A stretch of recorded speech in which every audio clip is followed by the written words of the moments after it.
é considerado um dos principais nomes do hip hop norte-americano, responsável por alavancar a carreira de grandes nomes do rap e por criar uma das principais gravadoras do gênero. P. Diddy teve uma carreira marcada pelo sucesso, pela fama, pela ostentação e por muitas polêmicas. Em setembro, ele foi preso e acusado de liderar sessões de atos libidinosos forçados dos mais variados tipos. Desde então, muita coisa tem sido dita ao seu respeito, muitas suposições estão sendo levantadas e novas acusações estão sendo apontadas. Acompanhe com a gente um pouco dessa trama. Fala galera, tudo bem com vocês? Bom, até que enfim a gente vai falar do P. Diddy, que foi um pedido de muita gente nos nossos directs da vida, no e-mail, nas mensagens, nos comentários. E eu agradeço muito vocês, porque muitos de vocês falaram assim: pô, a gente tá vendo em outros lugares, mas a gente queria dar credibilidade da iconografia da história. Eu vi da sua boca, já. Então, muito obrigado, galera. E é o seguinte, mano, eu já vou começar falando pra vocês que essa história do P. Diddy mistura poder, mau caratismo e a sensação de estar acima da lei. Eu conhecia muito pouco a história do P. Diddy, eu ouvi falar dele quando eu contei a história do Tupac aqui, e em determinado momento ele começou a aparecer com várias polêmicas, e aí eu percebi o quanto este homem ele tem uma capacidade de gerar polêmicas e de cometer crimes. E aqui nós vamos nos ater a falar a realidade dos fatos, porque em outros canais aí estão botando na conta dele até a morte do Michael Jackson, irmão, pelo amor de Deus. Daqui a pouco eu vou falar que ele sequestrou o ET de Varginha, ou botou fogo no edifício Joelma. Tem muita teoria da conspiração aí e a galera gosta bastante, mas a gente precisa se ater aos fatos, que é o que a gente faz aqui na Iconografia, certo? Eu sou Joel Paviotti, você está no Iconografia da História e hoje vamos ver a história do P. Diddy. Edu, roda a vinheta.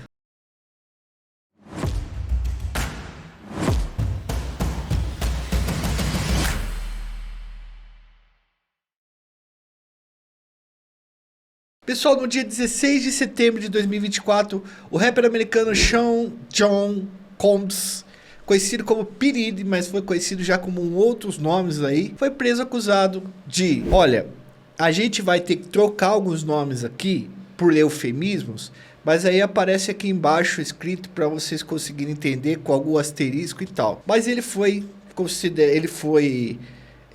acusado de estupro, coação e ameaça a principalmente mulheres. Bom, depois de meses de investigação, a justiça norte-americana decretou a prisão do P. Diddy e ele foi encaminhado para uma unidade prisional no Brooklyn, um local chamado Metropolitan Detention Center, conhecida como o Inferno na Terra. Essa prisão já abrigou diversos criminosos famosos e tem cerca de 1.200 detentos. E o BO do P. Diddy vai desde essas questões com as mulheres até sequestro. E, mano, ó, a capivara do cara tá extensa, tá bom? Quando a gente tava pesquisando, a gente viu muito crime. Pra entender o contexto da prisão do Diddy e as acusações que pairam sobre a sua cabeça, a gente vai precisar fazer um percurso pela trajetória e pelo trabalho do Diddy no mundo do rap. Aqui o nosso trabalho não é apenas informar sobre os crimes que ele cometeu, mas também trazer uma história sobre a vida dele para vocês entenderem como isso não começou agora, tá? O Sean John Combs nasceu em 4 de novembro de 1969 no bairro do Harlem, o famoso bairro negro dos Estados Unidos, que formou muita gente, muito cantor, muita gente de talento, principalmente no jazz e depois do hip hop, tá? Então ele é do Harlem, nos Estados Unidos. Mas ele não cresceu lá, ele foi criado no bairro Mount Vernon, em Nova York. A mãe dele era assistente de professora e o pai dele tinha sido membro das Forças Aéreas dos Estados Unidos, ou seja, da aeronáutica de lá. Mas o pai do Combs acabou se associando a um grande gangster norte-americano que trabalhava com comércio ilegal de substâncias, que foi um dos maiores gangsters das histórias dos Estados Unidos, que é o Frank Lucas. Inclusive a gente tem um vídeo do Frank Lucas, vamos deixar sugestionado aí pra vocês. O pai dele começou a trabalhar pra esse cara, tá? E aí o moleque começou a ter uma convivência com o pai que já praticava crimes. Em 1982, o pai do P. Diddy foi baleado em seu carro ao ser confundido com um informante e acabou perdendo a vida. O moleque era muito pequeno. Combs tinha apenas 2 anos de idade e a sua mãe teve que trabalhar duro para sustentar o garoto e sua irmã, que chamava Keisha. Desde a infância, o P. Diddy, como se tornou conhecido, gostava de rap e de jogar futebol americano. Na sua adolescência, ele dançou em videoclipes de artistas famosos como Diana Ross e Fine Young Cannibals. No início dos anos de 1990, P. Diddy se matriculou no curso de administração de empresas da Howard University, e foi a partir daí que a sua vida foi se transformando para sempre. Na universidade, o Sean Combs, ou seja, o P. Diddy, se tornou popular ao organizar festas voltadas para o grande público, atraindo mais de 1.000 convidados por noite. É esse momento que eu acho que ele dá uma virada na vida dele, e ele começa a perceber que ele pode ser um empresário da noite, um empresário da música, um empresário dos eventos. Para animar essas festas, o P. Diddy contratava músicos como Heavy D, Terry Ray, que depois vão fazer bastante sucesso. Com isso ele chamou a atenção de Andre Harrell, fundador da Uptown Records, que lhe ofereceu um estágio em Nova York. Destacando-se no trabalho, Diddy acabou abandonando a universidade e passou a trabalhar em tempo integral nessa gravadora. E ele passou a orientar jovens artistas em início de carreira. Ele era muito bom nisso, inclusive. Em 1991, uma tragédia marcou a sua carreira. P. Diddy promoveu um jogo de basquete beneficente em um show no City College, lá na cidade de Nova York. O local tinha capacidade para 2.730 pessoas, mas recebeu 5.000 espectadores, tá? 5.000 espectadores foram até lá. Houve um grande tumulto e 9 pessoas acabaram perdendo a vida. Outras 29 ficaram feridas. O P. Diddy foi apontado como responsável por ter contratado seguranças inexperientes e menos segurança do que deveria ter sido contratado. Ele alegou que não tinha responsabilidade pela segurança do evento, que ele contratou uma empresa e a empresa fez esse trabalho. Bom, os familiares das vítimas, né, não se contentaram com isso e processaram os promotores do evento. A universidade e a cidade de Nova York foram acusados e condenados por negligência. Aí um acordo foi feito e 3,8 milhões de dólares foram firmados para pagar a dívida com as famílias e indenizações. 750 mil dólares desse valor saiu do bolso do P. Diddy. Apesar da tragédia, o P. Diddy seguiu com seu trabalho na Uptown e ali ele assinou o contrato com Christopher Wallace, um jovem rapper conhecido como Big Small ou Notorious Big, que muitos de vocês conhecem. No entanto, a relação de Diddy com o dono da gravadora, Andre Harrell, não ia muito bem e ele acabou demitido da Uptown Records. P. Diddy então decidiu fundar a sua própria gravadora, a Bad Boy Records, e decidiu levar Notorious Big junto com ele, que era o grande estrela do show na época. O álbum de estreia de Notorious Big foi um enorme sucesso, vendendo milhões de cópias e gerando hits que fizeram história. Com esse sucesso, o P. Diddy conseguiu alavancar a sua gravadora e passou a lançar álbuns de artistas como Faith Evans, Mary J. Blige, Usher, Maisie e outros tantos cantores aí que ele acabou revelando. Ele não era uma unanimidade no cenário do hip hop, muita gente criticava o fato de que ele usava samples e hits conhecidos e evitava originalidade, mas Diddy foi conquistando cada vez mais sucesso e se tornou uma grande referência no mundo do hip hop, principalmente na costa leste americana, que era Nova York. Em março de 1997, uma nova tragédia marcou a vida dele. Notorious Big, seu principal artista, foi atingido por disparos e seu carro acabou perdendo a vida aos 24 anos de idade, muito cedo. Esse crime nunca foi devidamente esclarecido, mas está ligado à rivalidade que marcou o rap da costa leste e da costa oeste dos Estados Unidos. Aquela treta que tinha o Tupac, do rap de Los Angeles com o rap de Nova York. Nós temos um vídeo aqui que nós falamos sobre esse assunto. Essa rivalidade também provocou a execução do Tupac Shakur em setembro de 1996, basicamente com a idade do Notorious Big também. Sean Combs estava no banco de trás do carro de Notorious Big e viu o amigo sendo atingido e executado por esses disparos. Então ele compôs a canção Will Be Missing You, na qual ele expressa a dor da perda do amigo e principal cantor. Essa canção se tornou um dos maiores sucessos do ano de 1997 e fez parte de seu disco de estreia, que vendeu nada mais nada menos do que 7 milhões de cópias em todo o mundo. Esse álbum lhe rendeu o Grammy de melhor álbum de rap e alçou definitivamente o nome de P. Diddy no mundo da fama. Além do sucesso com a música, P. Diddy fez fortuna no setor de bebidas alcoólicas e na indústria da moda. O P. Diddy é uma potência, velho. Uma potência de sucesso. Em 1998, ele lançou a marca de roupas e fragrâncias Sean John, tá? Voltado ao público masculino que curtia hip hop e alcançou um enorme sucesso também com essa marca. Olha como é que o cara era potência no mundo legal, tá? A gravadora de Diddy se tornou uma das mais importantes do rap e ele passou a remixar músicas de Mariah Carey e Jennifer Lopez. P. Diddy, Jay-Z, esses caras transformaram o rap e o hip hop numa potência mundial. Ao longo de sua carreira, ele ganhou 13 Grammys e acumulou uma fortuna estimada em nada mais, nada menos do que 400 milhões de dólares, tá? Cerca de 2 milhões e pouco de reais. Em 1999, P. Diddy foi preso acusado de ter agredido Steve Stout, tá? Um executivo da Intercorp Records, que seria uma concorrente aí da empresa dele, a Bad Boy Records. Eles teriam se desentendido durante a gravação de um videoclipe. Diddy se declarou culpado e teve que passar por um curso de gerenciamento de raiva, que vocês vão ver que não adiantou muito. Nesse mesmo ano, a polícia encontrou 2 pistolas no carro de Diddy e ele foi acusado de posse ilícita de armas de fogo porque não tinha registro. Nessa época ele era namorado da grande cantora Jennifer Lopez e os dois foram levados para a delegacia. Aí, ó, Jennifer Lopez se envolveu com ele e já começou a frequentar a delegacia. O Diddy acabou sendo absolvido, tá, pessoal? Mas seu nome continuou aparecendo em páginas policiais em outras situações, tá? Entre os anos de 1998 e 2009, o P. Diddy organizou festas luxuosas em sua casa em East Hampton.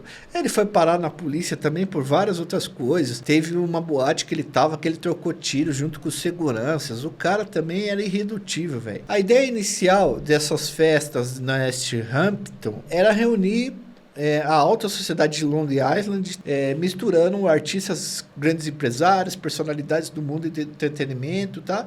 Gente rica. E essas festas chamavam White Party, tá? Festa do branco. Por que eu tô falando isso? Porque essas festas vão ser importantes para as festas que ele vai organizar mais para frente e ser preso. Essas festas do Diddy, pessoal, tinham o objetivo de integrar o hip hop e a elite dos muito ricos e criar um espaço onde todos estivessem no mesmo nível usando a mesma cor.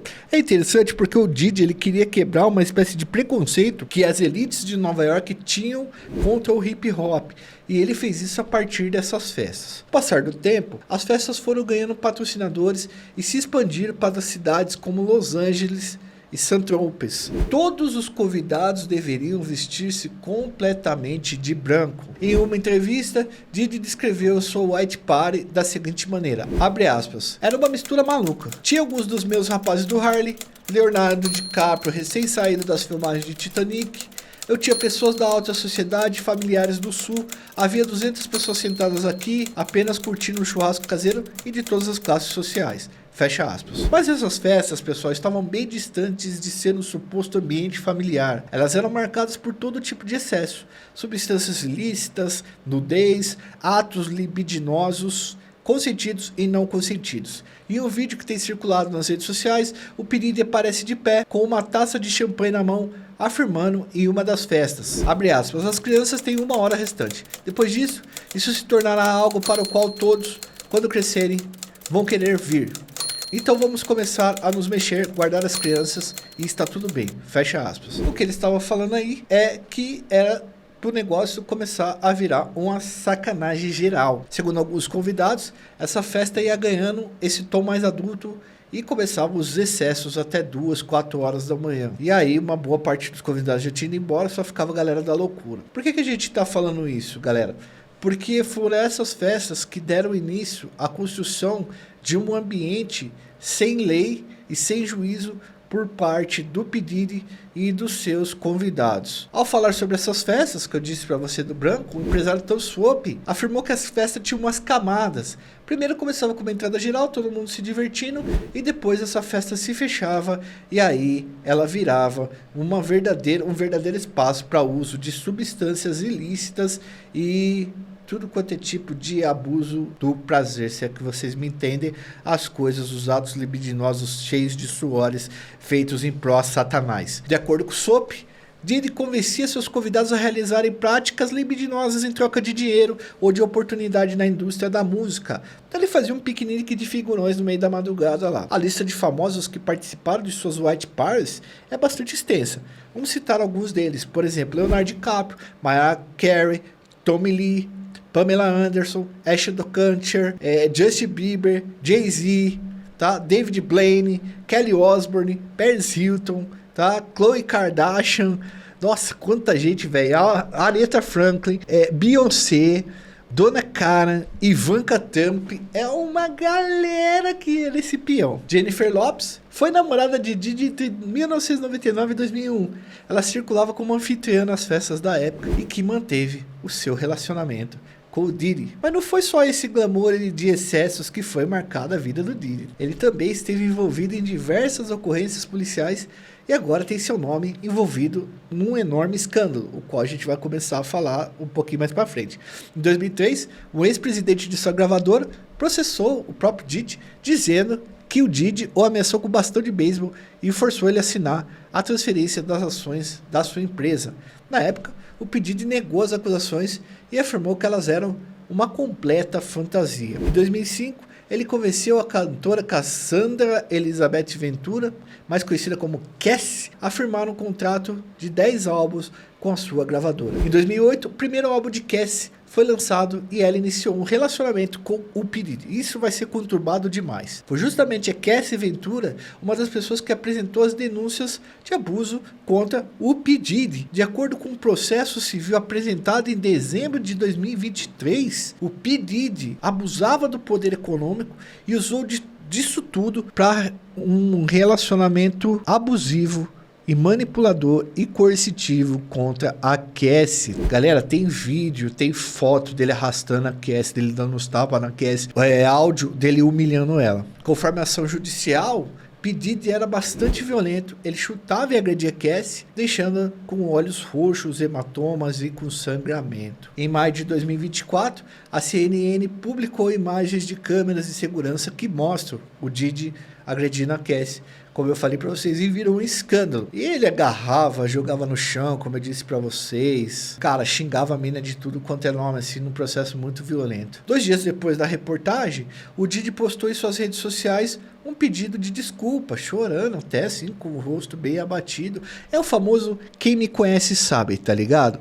E aí ele falou assim, abre aspas, é tão difícil refletir sobre os momentos mais sombrios da sua vida, mas às vezes você tem que fazer isso. Fecha aspas. E aí ele disse que chegou no fundo do poço, pediu desculpas, disse que gostava da mina, falou que o comportamento dele era indiscutível, assim, porque era totalmente reprovado. Ele falou que estava enojado com ele mesmo e que ele iria mudar. Mas, segundo a Cassie, ela foi vítima não só disso, mas de violência libidinosa também. E esses episódios, eles foram testemunhados por várias pessoas que eram extremamente leais ao Diddy. Ninguém fazia nada para parar essa violência. Chegou até a estar no processo de que ele colocou pessoas para violentar e o lance da Cassie, né, a Cassie, e para ele filmar, velho. Olha que situação. O Diddy negou todas as acusações e chegou a afirmar que as declarações de Ventura era uma tentativa de extorsão. Essa não foi a primeira vez que Diddy foi acusado desse tipo de crime, tá? Em 2019, a sua namorada e modelo Gina Huyn afirmou que seu relacionamento com o Diddy era marcado por muitas agressões. Segundo ela, ele era fisicamente abusivo e chegou a oferecer dinheiro para que ela interrompesse uma gravidez, senão ele ia bater nela até ela perder a criança. De acordo com Gina, certa vez ele pisou no estômago dela com muita força, como se tivesse tirado todo o ar dos seus pulmões. A partir de novembro de 2023, as acusações contra Diddy começaram a aumentar. Na mesma semana em que Cassie entrou com uma ação contra o Diddy, outras mulheres fizeram o mesmo. Geralmente quando o cara é violento dessa forma, ele é um cara desse tipo, a hora que aparece uma primeira mulher, começa a aparecer outras. Joy Dixon Neal acusou o Diddy de dopá-la com substâncias ilícitas e cometer aquilo que ele cometia com toda a mulher. De acordo com ela, Diddy gravou o ato e divulgou o vídeo sem seu conhecimento para pessoas que eram amigas dele. Lisa Gardner também apresentou uma denúncia parecida, afirmando que Diddy a coagiu, tá? No início de 1990. E antes disso, ele havia apertado o pescoço dela até que ela perdesse a consciência e desmaiasse. Diddy negou todas as acusações e o seu porta-voz afirmou que as denúncias são uma tentativa de extorsão. Em dezembro de 2023, uma nova denúncia surgiu. Olha só a capivara do cara. Outra mulher afirmou que foi vítima de comércio ilegal de atos libidinosos. Vai aparecer aqui embaixo que a gente está querendo falar com asteriscos. E violação coletiva. Vai aparecer aqui também embaixo que a gente está querendo falar. Esse ato de violência teria sido cometido por P. Diddy e outros 2 homens. Na época, a mulher tinha 17 anos e disse que estava sob o efeito de substâncias ilícitas. Pessoal, antes da gente continuar aqui, que vai entrar na parte mais pesada ainda, eu queria pedir para você deixar seu like, se inscrever no canal e ativar o sininho. E uma coisa bastante importante, muita gente tem cobrado a gente aqui por que ainda não ficou pronto o documentário e o podcast do Orlando Jogador, que é um podcast, um documentário que a gente está tentando fazer aqui e tem muita coisa para fazer. E assim, a gente está colocando dinheiro no próprio bolso e acabou o dinheiro. A gente tem que ir no Rio de Janeiro, consultar a documentação, entrevistar gente, pagar a edição e acabou o dinheiro, tá? Não tem dinheiro para fazer. E se vocês quiserem nos ajudar para isso sair, ajuda a gente no Apoia-se. A partir de R$2 vocês nos ajudam ou fazem um Pix pra gente para poder tirar isso daí do papel. Porque patrocinador e streaming a gente não conseguiu. É pouca gente que consegue isso daí. Então a gente tá querendo exercer, fazer esse trabalho, mas se vocês puderem, ajuda a gente no Apoia-se. Mas deixa o like que ajuda bastante também.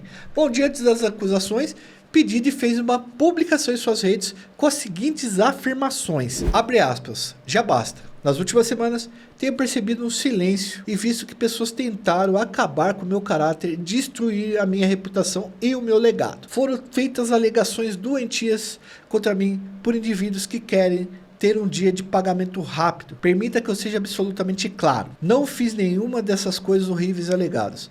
Vou lutar pelo meu nome, pela minha família e pela verdade. Fecha aspas. Em fevereiro de 2024, o produtor musical Rodney Jones Jr. acusou o P. Diddy de importunação libidinosa e de forçá-lo a contratar garotas de programa e participar de atos libidinosos com ela. Até isso o cara fez. Jones também afirmou que Diddy tentou prepará-lo para ter relações com outro homem, dizendo que isso era uma prática normal na indústria musical. Então você pode perceber que ele usava de todo o poder que ele tinha como um dos maiores produtores de rap do mundo para expor as pessoas em situações vexatórias e criminosas.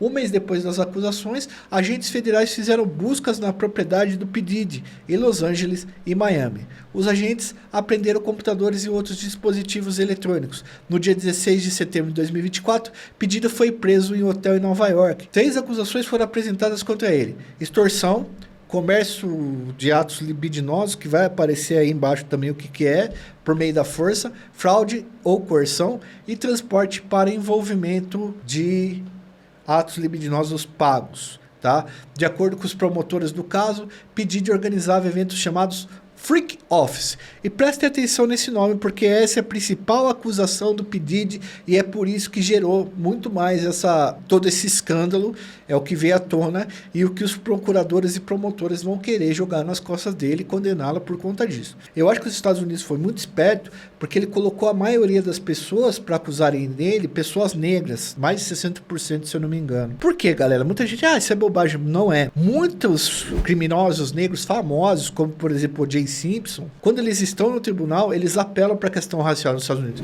que é muito forte. Muitos negros foram condenados injustamente por conta disso, e aí negros poderosos com bons advogados, eles sempre apelam para a questão racial, que tem que ser muito bem pontuada pelo fato de acontecer mesmo condenações apenas por questões raciais. Essas freak offs, tá? Eram festas que ele forçava atos libidinosos e ele filmava tudo isso. Freak off era uma espécie de festa em que pessoas faziam todo tipo de coisa lá dentro. E ele coagia muitas dessas pessoas a fazer isso. Esses freak offs, patrocinados por Diddy, tinha tchaca-tchaca na muchaca entre várias pessoas, uso de substâncias ilícitas, coação para que as pessoas participassem disso, senão elas não conseguiriam gravar vídeo, não conseguiriam ter shows, fazer shows. Os promotores apresentaram um documento de 14 páginas no qual são descritas agressões violentas, coerção às mulheres e mais uma série de coisas que se eu falar aqui o vídeo cai. Homens e mulheres eram obrigados a usarem substâncias ilícitas para aguentar os longos períodos em que havia ali o tchaca-tchaca da muchaca coletiva. coletivo. Todas as ações eram filmadas e a suspeita de que esses vídeos eram usados para chantagear os participantes dessas festas, evitando que eles denunciassem o que ocorriam nelas, tá?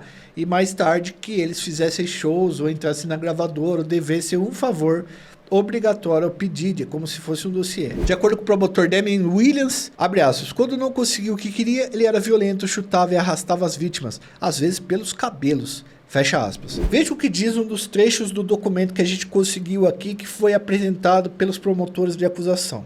Abre aspas. Os freak-offs eram performances libidinosas, elaboradas e produzidas em que Combs, ou seja, o P. Diddy, organizava, dirigia e fazia uma série de outras coisas frequentemente e gravava tudo isso. Os freak-offs ocorriam regularmente, às vezes duravam vários dias e frequentemente envolviam vários profissionais do entretenimento adulto. Bom, os quartos de hotel onde os freak-offs aconteciam eram equipados com mais de 1000 frascos de óleo de bebê e lubrificantes, e substâncias ilícitas intravenosas eram aplicados nos participantes e rituais libidinosos para que aguentasse a longa duração de sessões. Esse tipo de festa na indústria hollywoodiana e na indústria musical, ela não é raridade. Mas, tipo, Queen fazia esse tipo de festa muito louca. Mas ninguém era obrigado a fazer esse tipo de coisa. O que eles estão dizendo é que o P. Diddy fazia, obrigava os caras de forma violenta a fazer isso, ou por chantagens pelo poder, tá? Então tinha muito assédio nisso. Bom, de acordo com a promotoria também, o P. Diddy montou uma verdadeira empresa do crime, que contava com uma série de profissionais para organizar toda essa logística e fazer essas freak-offs poderosas e criminosas acontecerem. Segundo os promotores, Diddy abusou, ameaçou, coagiu mulheres, outras pessoas, a fim de satisfazer os seus desejos, e ele continuou fazendo isso daí de tudo quanto é jeito. E aí tem, mano, incêndio, suborno, obstrução de justiça, ele foi atrás de testemunha, ameaçou testemunha, tá? Um monte de coisa. Bom, o Diddy se declarou inocente de todas as acusações e está pagando os melhores advogados que o dinheiro pode pagar. O juiz negou o pedido de fiança em 50 milhões e o Diddy foi preso, porque, enfim, conforme o juiz, o P. Diddy poderia influenciar as testemunhas e ele já estava coagindo muitas delas. E aí ele está esperando o julgamento atrás das grades. Aqui no Brasil tem a certeza absoluta que ele estaria solto. Diddy enfrenta acusações que podem levá-lo a uma pena mínima de 15 anos de prisão. Tem gente que está chutando 60. Segundo a imprensa americana, ele está compartilhando um dormitório na prisão com o empresário de criptomoedas Sam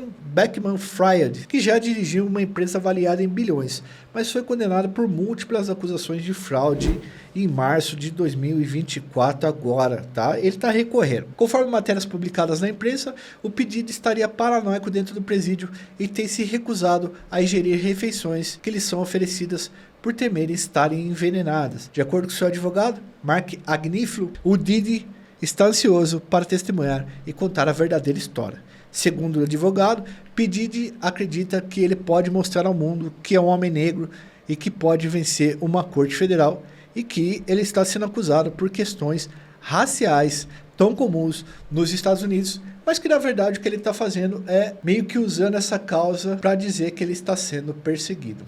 Eu quero que vocês entendam, meus queridos amigos da iconografia da história, que é sobre a história de poder, dinheiro e pessoas que acham que estão acima da lei. Talvez se fosse um político muito poderoso dos Estados Unidos, ele conseguiria fazer tudo isso daí e talvez não daria nada. Porém, o que acontece e o que fica muito claro é que o P. Diddy certamente está enrolado e envolvido em uma série de coisas. E aí, o que acontece? A internet está cobrando pessoas próximas do P. Diddy, que eram pessoas que tinham uma reputação ilibada, como por exemplo a Beyoncé. O Jay-Z nem tanto, né? Mas o Jay-Z também, que era amigo pessoal do P. Diddy, e muitas outras pessoas, como por exemplo Leonardo DiCaprio, que participava de festa do P. Diddy, tá? Então assim, tá todo mundo sendo cobrado nesse ponto, e a gente tem que dar essa presunção de inocência, mas é tanto BO, mas tanto BO do P. Diddy, que o bagulho é louco. Aí falaram do Justin Bieber, que o Justin Bieber sofreu umas fitas aí por causa do P. Diddy, falaram do Michael Jackson, falaram mais uma série de coisas. O Fernando até trouxe umas coisas pra mim. Ô primo, estão falando que o cara, estão colocando tudo na conta do cara agora, mas de fatos, a verdade factual é essa que eu contei pra vocês, beleza? Galera, deixa seu like, se inscreve no canal, ativa o sininho, ajuda a gente no apoia, que certamente esse vídeo vai sofrer restrição de monetização, porque a gente fala muito sobre questões, né, que a plataforma não gosta muito e não, enfim, ela acaba nos restringindo. E se possível também deixa um pix de um valeu aí e vira membro do canal para ajudar a gente a produzir cada vez mais e melhor. Fui, até uma próxima.